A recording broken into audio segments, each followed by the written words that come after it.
Tartang Tulku, actually not in the TSK books, but in another book, uses what I think is a very valuable term. He talks about two-way sensing.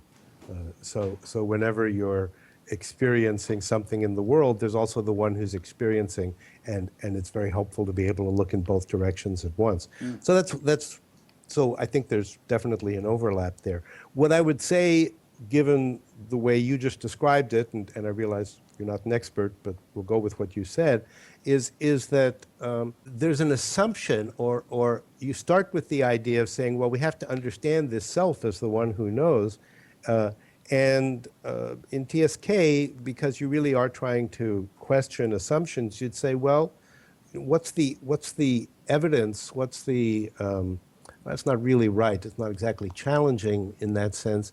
But you'd say, well, what about this self who knows? Can we clarify what's involved in making the assumption that there is a self who knows? Or that, as I said before, that knowledge does belong to a self? Now, I realize the word self, I'm sure in Ramana Maharshi's work and generally in that kind of lineage, doesn't mean the ordinary self. But even if you're talking about self in the deepest possible sense, you still have this structure of someone knows something, and that's worth challenging and questioning.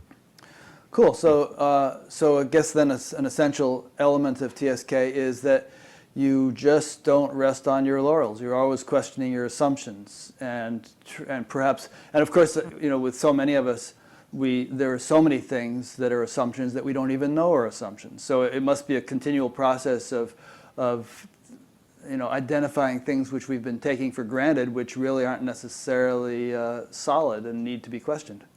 Yeah, that's exactly right.